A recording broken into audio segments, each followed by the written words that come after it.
আসসালামু আলাইকুম এভরিওয়ান, আশা করি সবাই ভালো আছেন। আমিও ভালো আছি আলহামদুলিল্লাহ। আজকের এই সুন্দর ব্লগ ভিডিওটা তৈরি করব সারাদিনে আজকে কী রেসিপি হলো এবং কে বাসায় এসেছিল তাদেরকে নিয়ে। আজকে অনেক সুন্দর সুন্দর কিছু রেসিপি রয়েছে, তাই আপনাদের সাথে শেয়ার করলাম। প্রথমেই এখানে লুচি ভেজে নিয়েছিলাম এবং আমি এখানে একটা ব্যাটার তৈরি করতেছি, এটা পাকন পিঠার ব্যাটার। আপনারা যদি চান যে আপনাদের এই রেসিপিগুলো লাগবে তাহলে অবশ্যই কমেন্টে জানাবেন, আমি ফুল রেসিপি দিয়ে দেবো। প্রথমে আমি লুচিগুলো ভেজে নিয়েছি, তারপরে পাকন পিঠাটা তৈরি করে বেশ কিছুক্ষণ ব্যাটারটা রেখে দিয়েছি। একবারে ফুলকো ফুলকো পিঠা ভাজা হয়ে গেছে। এই পিঠাটা কার কার পছন্দ অবশ্যই কমেন্টে জানাতে ভুলবেন না। আমার চ্যানেলে চোখ রাখতে হবে। আর এই সুন্দর পিঠা রেসিপিটা যদি ফুল পেতে চান তাহলে অবশ্যই কিন্তু আমার চ্যানেল থেকে ঘুরে আসতে হবে। এই পিঠার ফুল রেসিপি আমার চ্যানেলে দেওয়া আছে। আর যদি কারো বুঝতে সমস্যা হয় অবশ্যই আমাকে কমেন্টে জানাবেন। সবগুলো পিঠা এক এক করে ভেজে নেওয়া হয়ে গেল, প্রায় অনেকগুলো পিঠাই ভাজা হয়ে গেছে। এই পিঠাগুলো দেখতেও যেমন সুন্দর এবং খেতেও সুস্বাদু। আর সব থেকে মূল ইম্পর্টেন্ট টপিক হচ্ছে পুডিংয়ের রেসিপি। এই পুডিংয়ের রেসিপিটা আমি ডিটেলস দিয়ে রেখেছি, এর আগেও আমি দিয়েছি, তাও আজকে সুন্দর করে আবার নতুনভাবে পুডিংয়ের রেসিপিটা দিলাম। প্রথমে আমি এখানে নিয়েছি 2টো ডিম। আপনারা একটা ডিম দিয়েও তৈরি করতে পারেন। 2টো ডিম, 2 চামচ চিনি। আমি এর আগে একটা ডিমের রেসিপি দিয়েছিলাম কাপের মধ্যে, আজকে এটা আমি বোল্টের মধ্যে মেক করে নেব। সুন্দরভাবে ব্যাটারটা তৈরি করে নিতে হবে। চিনি এবং দুধটাকে একসাথে মিক্সড করে নিয়ে এটা ডিম দিয়ে ভালোভাবে নেড়ে চেড়ে ধীরে ধীরে করে মিক্সড করে নিতে হবে। আপনি যদি একটু মোটা এবং লেয়ারের পুডিং খেতে চান তাহলে ডিম একটা পরিমাণে বেশি দেবেন। সামান্য পরিমাণে ভ্যানিলা এসেন্স, এটা ফ্লেভারের জন্য ফুল, আপনারা চাইলে এখানে লেবু রস ইউজ করতে পারেন। আর হ্যাঁ, আমার রেসিপিটা কিন্তু একবারে পারফেক্ট হয়েছে এবং সুন্দর হয়েছে। আপনারা চাইলে একটা ডিম দিয়েও তৈরি করতে পারেন, 2টো ডিম দিয়েও তৈরি করতে পারেন। একটা ডিমের জন্য অবশ্যই 1 কাপ দুধের প্রয়োজন, 2টো ডিমের জন্য 2 কাপ দুধের প্রয়োজন।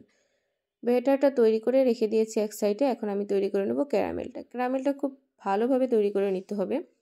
যদি আপনি পানি দিয়ে ক্যারামেলটা তৈরি করে নেন তাহলে চিনিটা লাস্টের দিকে দানা দানা হয়ে যাবে, বাট একটু পরে ঠিক হয়ে যাবে। আর যদি আপনি পানি ছাড়াই ক্যারামেলটা তৈরি করেন তাহলে অবশ্যই কড়াইয়ে একবারে সামান্য হিট দিয়ে রেখে দিতে হবে বেশ কিছুক্ষণ, তাহলেই ক্যারামেল তৈরি হয়ে যাবে। আমি লাল লালভাবে ক্যারামেলটা তৈরি করে নিয়েছি, আপনারা চাইলে একটু নর্মাল কালারেও নিতে পারেন, তবে বেশি পুড়ে গেলে এটা তেতো লাগে। সুন্দরভাবে ক্যারামেলটা আমি চারপাশে সেট করে নেব। ঘুরিয়ে ঘুরিয়ে চারপাশে আমি সেট করে নিচ্ছি। ক্যারামেলটা অনেকটা ফাটা ফাটা লাগতেছে, আমি যেহেতু চামচের সাহায্যে সেট করেছিলাম তাই এমন দেখা যাচ্ছে। এখন যে মিশ্রণটা তৈরি করে নিয়েছি সেটা আমি এই বোল্টের মধ্যে ঢেলে দিব। এই মোলটা সুন্দরভাবে ঢেকে দিব।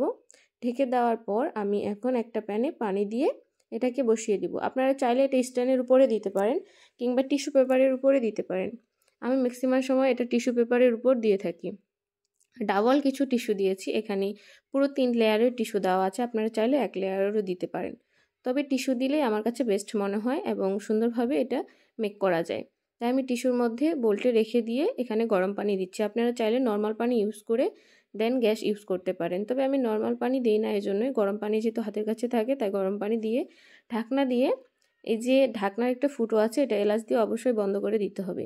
দিয়ে 15 মিনিট থেকে 20 মিনিট জাল করে নিতে হবে, দেন তৈরি হয়ে যাবে আমাদের পুডিং। দেখেন একবারে পারফেক্ট হয়ে গেছে। এখন আমি একটা টুথপিকের সাহায্যে এটা চেক করে নিব কতটা পারফেক্ট হয়েছে। কোনো প্রকার লেন্স না থাকলে বুঝতে হবে অবশ্যই পুডিংটা হয়ে গেছে। আমার পুডিংটা হয়ে গেছে অলরেডি ডান। তার পাশেই পিঠা ভাজা হচ্ছিল, যে ভিডিওটা আপনারা আগেই দেখেছেন। একবারে পারফেক্ট হয়েছে। এখন আমি এটা ডিপ ফ্রিজে কিংবা ঠান্ডা জায়গায় রেখে দেবো বেশ কিছুক্ষণ। যেহেতু আমার হাতের কাছে সময় ছিল না তাই আমি 15 মিনিটের মতো ডিপ ফ্রিজে রেখে দিয়েছিলাম। আর আপনারা চাইলে নর্মাল ফ্রিজে 20 মিনিট রাখতে পারেন। সুন্দরভাবে চার থেকে এটাকে ছড়িয়ে নিতে হবে, কারণ এটাকে ছড়িয়ে না নিলে ভেঙে যাওয়ার সম্ভাবনা থাকে। আমি ছুরি দিয়ে ঘুরিয়ে ঘুরিয়ে সুন্দরভাবে এটাকে সরিয়ে নিয়ে, অবশ্যই ডিরেক্ট ঢালতে যাবেন না, প্লেটটা উপর করে নিয়ে ঢালবেন, না হলে এটা ভেঙে যাবে। আমি প্লেটটাকে উপর করে নিয়ে এক পাশ সাইড করে ধরে এটাকে ঢেলে দেব। একবারে পারফেক্ট করতে চাইলে অবশ্যই আমার নিয়মটা সম্পূর্ণ ফলো করতে হবে, না হলে কিন্তু এটা ভেঙে যাবে। আর আপনারা যদি বাটি থেকে কেটে খেতে চান তাহলে কোনো প্রকারের সমস্যা হবে না। একবারে পারফেক্টভাবে এই রেসিপিটি তৈরি করা হয়েছে। দেখতে কতটা লোভনীয় আশা করি আপনার ভিডিও দেখেই বুঝতে পেরেছেন, এবং অনেক সুন্দর। যারা ডিমের ঘ্রাণ নিতে পারে না তারা হয়তো খেতে একটু প্রবলেম মনে করবেন, কিন্তু যারা ডিম পছন্দ করেন তাদের জন্য বেস্ট একটা অপশন হচ্ছে পুডিং। এবং আমি এটা তৈরি করেছিলাম নাজিফার জন্য, ও বলেছিল তৈরি করতে, তাই দেন কেটেও আপনাদেরকে দেখাচ্ছি কতটা সফট অ্যান্ড জুসি হয়েছে। যদি দুধের পরিমাণটা একটু কম দেওয়া যেত তাহলে একটু শক্ত শক্ত হতো, অ্যান্ড যদি আপনি কম দেন তাহলে একটু সফট নরম হবে। তাই অবশ্যই এটা মাপ মতো নিতে হবে। অল্প একটা বলে আমি আটা নিয়ে নিয়েছি এবং এখানে তৈরি করব আমি চিতই পিঠার রেসিপি। এখানে আমি ময়দার আটা এবং চালের গুঁড়ো দুটোই নিয়েছি। আপনারা চাইলে একটা দিয়েও তৈরি করতে পারেন। পানি দিয়ে সুন্দরভাবে ব্যাটারটাকে তৈরি করে নিতে হবে। ব্যাটারটা অবশ্যই ঠিকঠাকভাবে রেডি করতে হবে, না হলে পিঠাগুলো একবারে ফুটো ফুটো হবে না কিংবা ভালো হবে না, নিচের দিকে দলা পেকে যেতে পারে, ইত্যাদি ধরনের সমস্যা হতে পারে। আর এই ফুল ভিডিওটা যদি পেতে চান তাহলে অবশ্যই আমার চ্যানেল থেকে ঘুরে আসতে হবে। আশা করি আজকের ভিডিওগুলো আপনাদের ভালো লাগবে। সারাদিনে আজকে অনেকগুলো পিঠাপুলির আইটেম, সাথে ছিল পুডিংয়ের রেসিপি। পুডিংয়ের রেসিপিটা আপনাদের কেমন লেগেছে অবশ্যই কমেন্টে জানাবেন। এই যে তেলটা চিতই পিঠার মধ্যে যেটা দিলাম, এটা মাস্ট দিতে হয়, তাহলে পিঠাটা নরম থাকে। অনেকে এই তেলটা ব্যবহার করে না, তার জন্য চিতই পিঠা শক্ত হয়ে যায়।